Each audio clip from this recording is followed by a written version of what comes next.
Hi guys, so today, first I want to start out this video by saying, I'm sorry for kind of being late with my videos. I am recovering from surgery, so, that's kind of one of the reasons why I didn't do a video yesterday. I was kind of feeling icky. Today's video is going to talk about a question that was brought to my attention on my last video about, sex, and this subject tends to be a little bit more sensitive to a lot of women with this disease because it talks about, you know, your body and your partner and all that kind of stuff. And it's a hard subject for a lot of women to talk about. Well, me personally, I don't mind talking about it. I don't mind answering questions about it. I'm confident with who I am in that way. So let's get to it. The first thing is going to be talking about how to be more confident about your body with your partner. So for me, I have been through a lot in my life, and my fiance has helped me immensely with being more confident and really getting to be in touch with my body. And you know, it's incredible. When you find that special someone and you see them and you're with them. We went through some rough spots in the beginning of our relationship, and we talked about it. It may not have been immediately after he said certain things, but we talked about it, and you know, he understood. He apologized and frankly said that he's like, I won't say those things ever again, and he never has. And, it took me a while to believe that, you know, he actually loved me and that he actually wanted me for who I was. And, you know, that was hard. So, you know, and whether or not I still believe that to this day is still, you know, being proven, and he has done nothing but, you know, love me and show me that he actually cares about me and show me that he loves me. And that's, you know, all I've really ever wanted. So for a lot of women, it's difficult when their partners don't get what they're going through and they don't understand that there's really nothing we can do about this. And it's hard.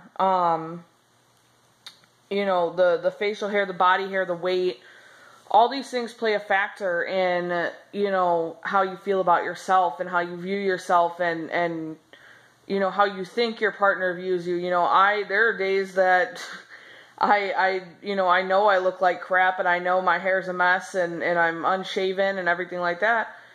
And I think, oh my God, he's not going to want to take me out in public. Oh my God, he's, you know, going to think I look like crap. And he doesn't. You know, he still kisses me the same way he does every single day. He still tells me I love you, you know, and all this kind of stuff. And, you know, and that's always a good thing. You know, you don't want somebody in your life degrading you. And it doesn't even have to be a partner. It could be family members. It could be friends. It could be whoever is in your life. And if they're turning around and they're saying, you know, you need to change this, this, and this, well, no. If you don't want to, or you're, you know, confident with whoever you are, be that way. No one should ever tell you that you have to change your life. No one should ever tell you that you have to dye your hair, wear makeup, you know, whatever.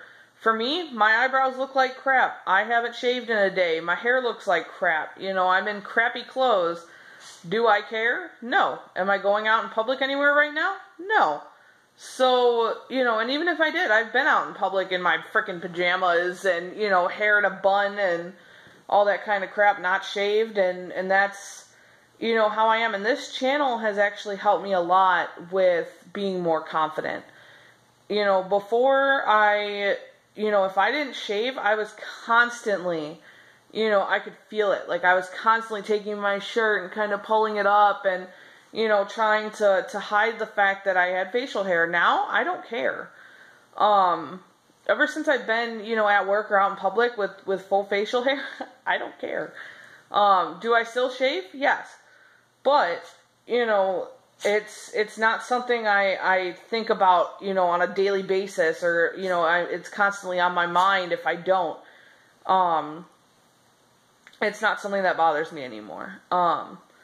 You know, and that's kind of how it should be, you know, for a lot of women that are watching this video and suffering from this disease, is you shouldn't it shouldn't weigh on your mind every single waking moment of the day.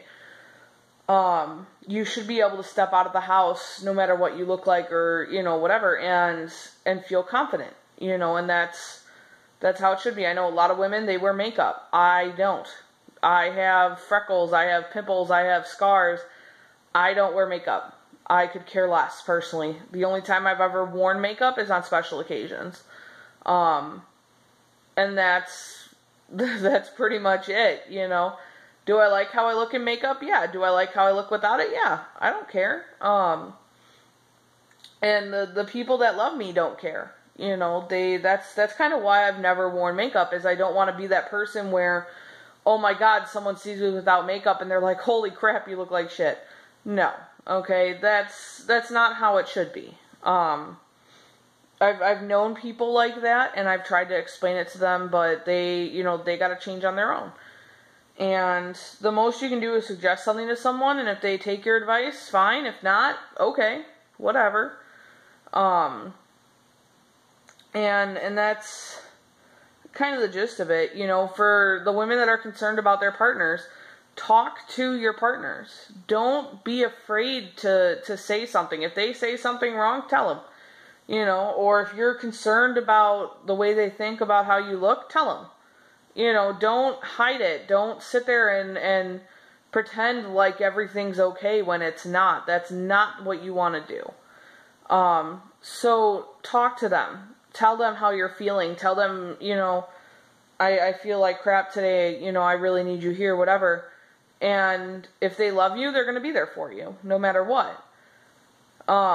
If someone is sitting there and they're degrading you and they're telling you, you know, oh, go shave your face, oh, whatever, then get them out of your life. You don't need that. You don't need that kind of negativity. It's kind of interesting. One of the women that I know, that she doesn't suffer from this disease, but, you know, she listens to those audiobooks that, you know, the self-help ones, and, you know, I was in the car with her and she played one, and I'm kind of listening, and I'm like, oh my God, this is true, you know, and it's the guy talking about, you don't need toxicity in your life. You own your life. You have that power to sit there and say, I don't need you in my life, and go through with it, you know.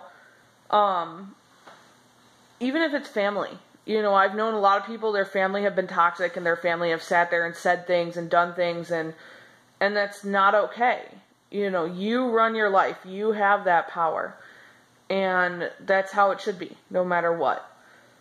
For the people that are watching this video that either know somebody, or, you know, are dating or whatever, somebody that has this disease, try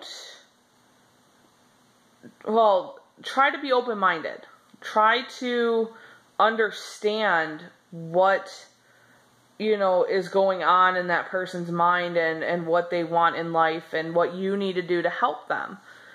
And if you can do those simple things, or you know, sit there and say, I love you, I don't care what you look like, even 3 simple words can sit there and change that person's life. You know, I love you no matter what. And sometimes that's all that person needs to hear. You know, you hear about all these suicides and all these people that are hurting themselves, and that's, you know, a lot of it is because there's toxic people in their lives, or they try to talk to someone and they just don't understand or don't want to hear about it. You know, a common example of people that don't want to hear about it, you know, I work for a dog rescue, and this rescue takes dogs from horrible situations overseas, you know, dog meat trade and things like that, and they bring them over to the States and they adopt them out. And I've argued with a lot of people about it. and they sit there and they say, you know, oh, well, I don't want to hear about it. I don't want to know what's going on overseas. Well, don't tell me that this dog rescue is pointless, or, you know, there's so many dogs in the States already. Why are we bringing more in? You know, don't argue with me about it and then sit there and say, oh, I don't want to hear about it. That's just stupid. You know, and the same thing goes for women that have PCOS. You know, if you're going to talk to someone about it, or you're curious about, you know, whatever, and then they say something you don't want to hear, don't get mad. You know, don't sit there and say, I don't want to talk about it, I don't want to hear about it. Because you're just shutting that person out then. And you're making the situation a lot worse. And, you know, so try to be open-minded about it. Try to understand what that person's going through and why. And do research. You know, do your own research. Take it upon yourself to understand better. And that's pretty much it. I mean, you know, just... So for the partners, the people that don't have PCOS, that know somebody, or, you know, are dating somebody, just try to be more understanding. You know, love that person for who they are, not for what they look like.